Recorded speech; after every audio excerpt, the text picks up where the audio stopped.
Alhamdulillah, Timnas Indonesia U23 menang atas Korea Selatan, dan melaju semifinal Piala Asia U23.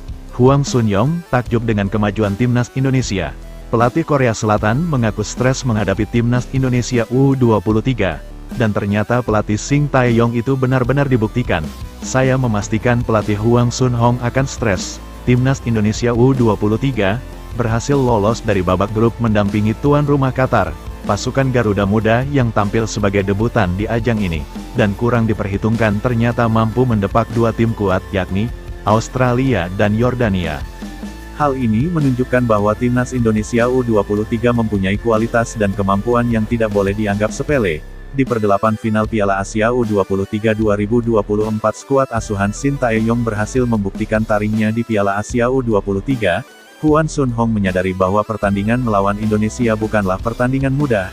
Ia bahkan terkejut dengan bagusnya Timnas Indonesia U23 yang telah dibangun oleh Shin Tae-yong. Saya pikir ini adalah tim Indonesia U23 yang hanya bisa kami kalahkan. Dengan bersikap waspada dan siap, ujarnya dalam kesempatan lain, namun ia benar-benar dibuat stres dalam pertandingan di perempat final Piala Asia U23 2024. Kita berharap kedua tim dapat memberikan pertandingan yang seru dan mencengangkan, baik dalam segi taktik maupun performa para pemain.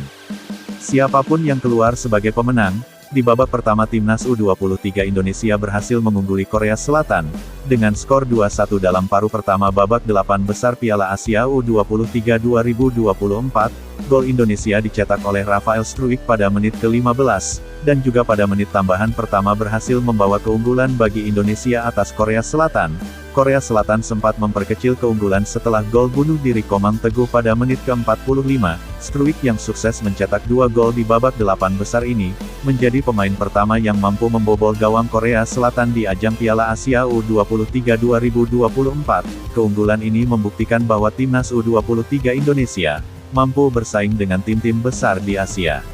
Meskipun mereka tampil sebagai tim debutan di ajang ini, Korea Selatan sebenarnya sempat mencetak gol di menit ke-8 melalui sepakan Lim Kang-hae. Namun dianulir oleh wasit, karena pemain Korea Selatan dianggap berada pada posisi offside. Setelah itu Rafael Struijk berhasil memecah kebuntuan bagi Indonesia di menit ke-15. Setelah tendangannya dari luar kotak penalti berhasil masuk ke gawang Korea Selatan.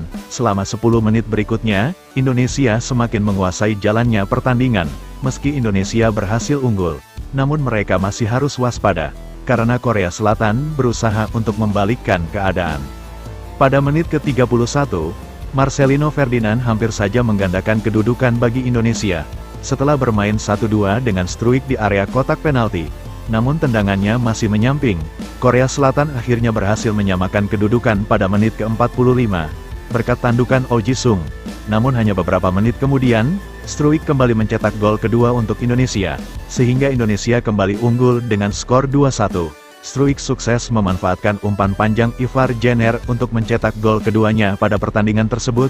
Dengan keunggulan 2-1, Indonesia tetap melancarkan serangan di babak kedua, dan terus berusaha untuk menambah gol kemenangan. Membuktikan bahwa Timnas U23 Indonesia tidak bisa dianggap sepele dan mampu bersaing dengan tim-tim besar di Asia. Bagaimana menurut kalian? Sob, tulis pendapat kalian di kolom komentar.